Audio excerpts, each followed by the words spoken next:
तक हमने देखा कि युगा ही यूएस स्कूल का गद्दार है और इसी ने यूएसजे और फॉरेस्ट कैंप की लोकेशन ऑल फॉर वन को दी थी, लेकिन उसने ये सब मजबूरी में किया था। तो डेकू चाहता था कि अब युगा ऑल फॉर वन को ढूंढने में उनकी मदद करे। युगा को यकीन नहीं होता कि ये लोग उसके जैसे नीच विलन पर भरोसा करने को कैसे तैयार है। प्रेजेंट माइक क्लास से पूछता है कि इस बात का सबसे बुरा तो तुम लोगों को लगना चाहिए, फिर भी तुम इस पर भरोसा कैसे कर सकते हो। इस पर ईडा कहता है कि जो हो गया वो हो गया। हम लोग भी युगा के मन की बात नहीं समझ पाए थे, लेकिन अब हम अपने भूले भटके दोस्त का हाथ नहीं छोड़ेंगे, पर युगा को भी उनका हाथ थामना होगा। बाकुगो कहता है कि उसने किडनैप होने पर बहुत कुछ झेला था, तो युगा के मुंह पर 5 ब्लास्ट करने के बाद उसका हिसाब बराबर हो जाएगा। किरिशिमा उन्हें याद दिलाता है कि जब वो डेकू को लेने गए थे, किसी ने भी उसके क्वर्कलेस होने वाली बात नहीं करी थी, न ही सीक्रेट रखने के लिए किसी ने भी उसे डांटा था। उसी तरह ये सब लोग युगा के भी साथ हैं और युगा को ऑल फॉर वन से खुद को आजाद करना होगा। सुकुशी क्लास को याद दिलाता है कि ऑल फॉर वन इतनी आसानी से उल्लू नहीं बन जाएगा, तो उन्हें थोड़ी ठंड रखनी चाहिए। तभी आइजावा का वीडियो कॉल आता है और वो डेकू से पूछता है कि क्या उसके पास कोई प्लान है कि वो युगा को यूज कैसे करेंगे, जिस पर डेकू कहता है कि अभी उसने सोचा नहीं है। आइजावा फिर सुकुशी से कहता है कि युगा की सारी जिम्मेदारी वो लेता है, उसका टीचर होने के नाते उसे युगा का ध्यान रखना चाहिए था, लेकिन वो भी अपनी क्लास के साथ है और वो युगा को स्कूल से नहीं निकालेगा। आइजावा अब सभी से कहता है कि उसके पास एक आइडिया है। फिर वो युगा और उसके पेरेंट्स के कान बंद करवा देता है और बाकी क्लास टीचर्स और पुलिस को अपना प्लान बताता है। प्लान सुनकर प्रिंसिपल नेजू कहता है कि ये तो नामुमकिन सा लगता है, पर उनके पास और कोई रास्ता भी नहीं है। इसके बाद युगा और उसके पेरेंट्स को पुलिस ले जाती है उनकी जांच करने के लिए और क्लास ए से बोला जाता है कि वो इस प्लान के बारे में और किसी को ना बताए। क्लास ए वापस अपने हॉस्टल में आ जाती है और सभी अगली ट्रेनिंग के लिए तैयार होने लगते हैं। सभी के दिल गुस्से की आग में जल रहे थे और वो ऑल फॉर वन का एक बार में सफाया करना चाहते थे। डेकू और ईडा डेवलपमेंट स्टूडियो की तरफ जाते हैं क्योंकि उन्हें अपनी हीरो कॉस्ट्यूम ठीक करवानी थी। दरवाजे के पास जाते ही एक धमाका होता है और एक बार फिर से हत्सुमे डेकू के ठीक ऊपर आकर गिरती है।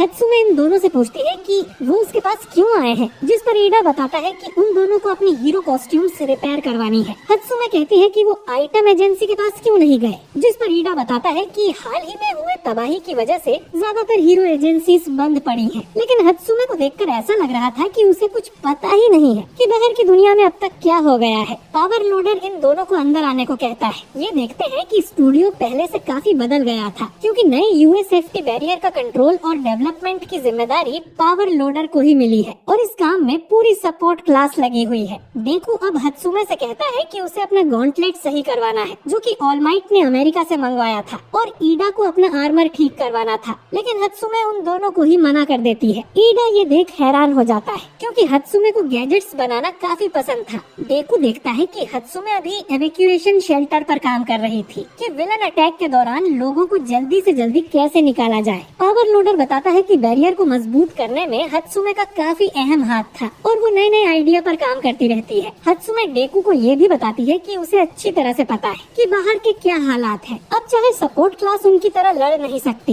लेकिन वो भी लोगों को प्रोटेक्ट करने की पूरी कोशिश कर रहे हैं। चीजों को इन्वेंट करना ही सपोर्ट क्लास के लिए हीरो वर्क है। इसके बाद हत्सुमे डेकू के मुंह पर एयरफोर्स ग्लव्स दे मारती है जिससे डेकू का काम चल जाएगा। वो ईडा को भी एक नया आर्मर दे देती है और कहती है कि बाकी क्लास से कह देना कि ये लड़ाई हम ही जीतेंगे। इसके बाद डेकू और ईडा अपनी क्लास के पास आ जाते हैं जिन्हें माउंट लेडी बताती है कि उनका मेन ऑब्जेक्टिव लिबरेशन और लीग के मेंबर्स को ढूंढकर खत्म करना है। मीना सोचती है कि क्या युगा उनका साथ देगा, लेकिन डेकू और टोडोरोकी को पूरा भरोसा था कि युगा उनके पास जरूर आएगा। इसके बाद माउंट लेडी डेकू, बाकुगो और टोडोरोकी की 3 टीम्स बना देती है ताकि ये सब भी विलेंस की खोजबीन में शामिल हो सके।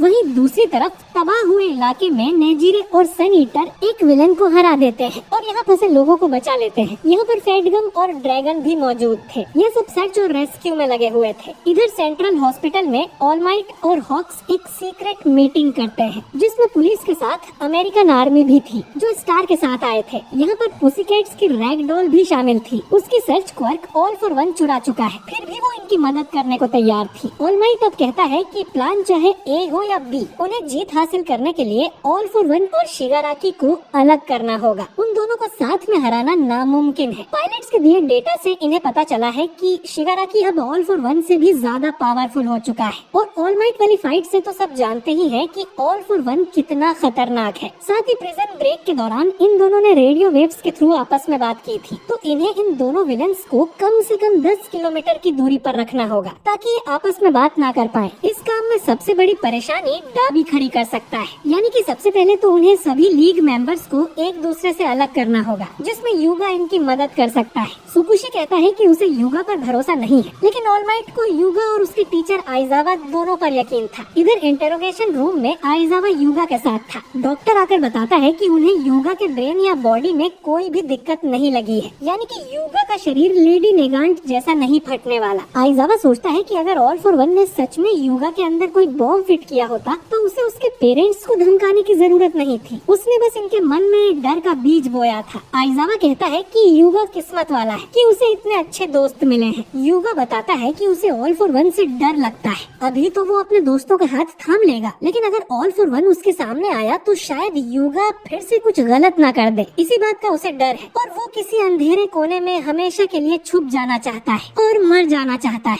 आइजावा कहता है कि उसके दोस्त भले ही अच्छे हो, लेकिन युगा ने क्राइम तो किया है और जब युद्ध खत्म हो जाएगा तब शायद उसे यूए में ना रहने दिया जाए, लेकिन फिर भी युगा को लड़ना होगा। आइजावा आगे कहता है कि युगा को इस तरह यूज करने से उनमें और ऑल फॉर वन में कोई फर्क नहीं रहेगा, लेकिन आइजावा युगा को इस तरह हार के मरने नहीं देगा। जब तक वो उनका टीचर है, वो अपने किसी भी स्टूडेंट को गिल्ट के बोझ में नहीं जीने देगा और युगा को अपने दोस्तों का हाथ थाम लेना चाहिए। जब तक वो उनके साथ रहेगा वो लोग उसे जरूर प्रोटेक्ट करेंगे। युगा अब मान जाता है और आइजावा से पूछता है कि उसे क्या करना होगा। आइजावा मन में सोचता है कि वो अकेला नहीं जाएगा, इस लड़ाई में वो सब उसके साथ ही होंगे। और ये एपिसोड यहीं पर एंड हो जाता है। तो दोस्तों, आपको ये एपिसोड कैसा लगा कमेंट करके जरूर बताइए। मुझे तो ये एपिसोड थोड़ा स्लो लगा है, लेकिन अगले एपिसोड में हमें काफी मजेदार चीजें पता चलने वाली है, तो उसे मिस ना करने के लिए हमारे चैनल को अगर आपने सब्सक्राइब नहीं किया है तो सब्सक्राइब करके बेल आइकन जरूर दबाइए। बाकी वीडियो अच्छा लगा हो तो इसे लाइक और शेयर भी जरूर कीजिए। मैं मिलता हूँ आपसे बहुत ही जल्द अगले वीडियो के साथ। शुक्रिया।